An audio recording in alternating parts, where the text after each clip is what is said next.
Meanwhile, press coverage, as opposed to coverage of the Manhattan-centered projects of similar geographic scope, tends to be cursory and make it sound just kind of cute, focusing on the trees, even though the trees themselves are a small part of the territory that this, I got to say it again, extremely cool project covers.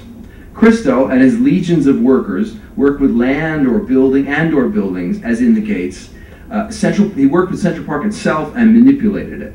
The public, in turn, confronts that work or deals with it, in the case of those who are offended by the city's rental of an entire public park to a private artist. The Tree Museum, constructed largely by Holton herself, has less to do with the artistic transformation of the landscape and more to do with the transformation of the public and its mental landscape.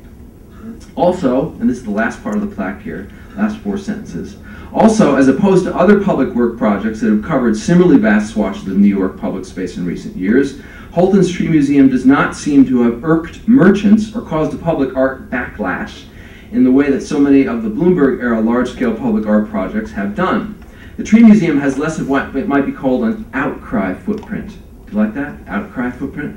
I came up with that. Thank you.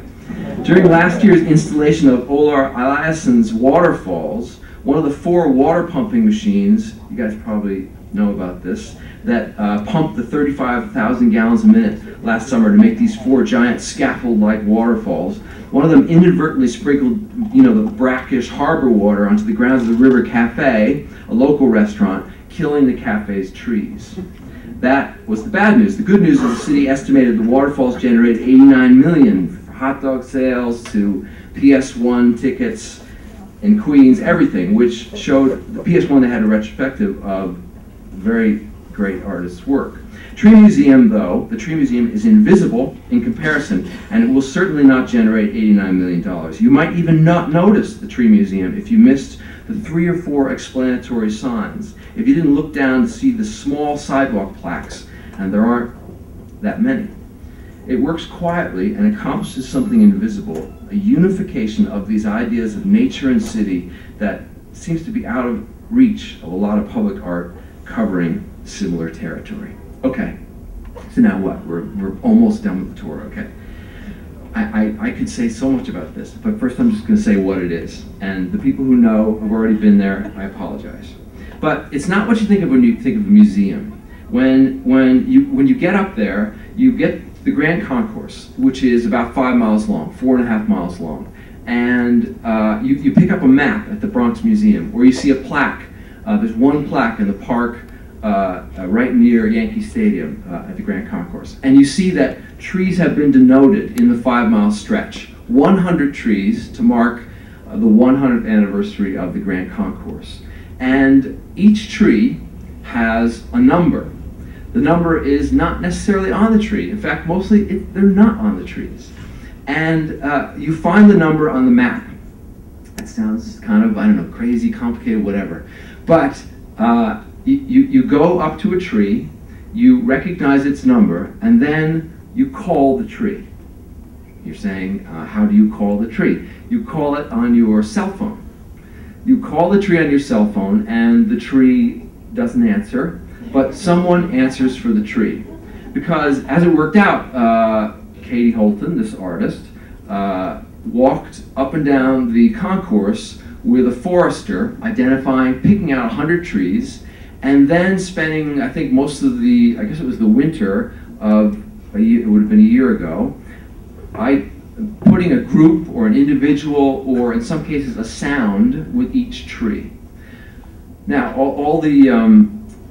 there's a lot of species represented, tree species representative. I have it here. 6 or so species of trees are representative. We have, of course, the ubiquitous London plane tree, and there's 2 of those at East 193rd Street, near where Edgar Allan Poe lived. His house is great to go to.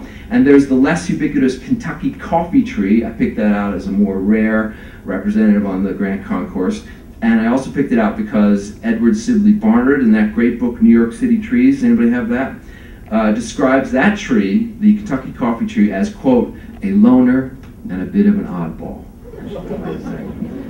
That tree is near Hope Street in the Mount Hope neighborhood, where, kind of incredibly, there's been a real success in building low and moderate income housing on the Grand Concourse. Okay, so they're connected, the people, or the individuals, or whoever it is that has a tree, are connected by a voicemail system. Because, you know, you or I, with some artist funding from a grant, could go out and set up a voicemail system as if we were a company. Maybe some of you are companies. I hope someday to be a company. Maybe, I don't know. And I'll try anything at this point. But you could set up a phone system for the tree museum, or 100 trees, as if they were a company, which they are not. They are, as I've mentioned 40, 50 times, a tree museum. So you set up a phone system for the tree museum, and then people are calling. And if you happen to go up there with another person, and they're at the tree museum, and you're both on the phone listening to a tree talk to you, you kind of feel as if you're with. It looks a lot like you're at the Met looking at, you know, Thomas Cole together, and you're listening to the audio show, but you're not. You're at the tree museum. Okay, so sometimes I'm just going to read one of the tree museum things that you hear, and this is from a school child, a school kid up at Christ the King at 169th Street, and she speaks for her school's pin oak, and she says, quote, and you hear her voice, "My school's tree is a pin oak. With its pyramidal shape, it provides shade. It can grow up to 60 feet to 70 feet tall and 25 to 45 feet wide." She says a couple more things about pin oak attributes, and then she says, "It's very pleasing to know that the concourse has been around for more than 100 years. Some of us have been born and raised here." So that's one kind of thing you hear.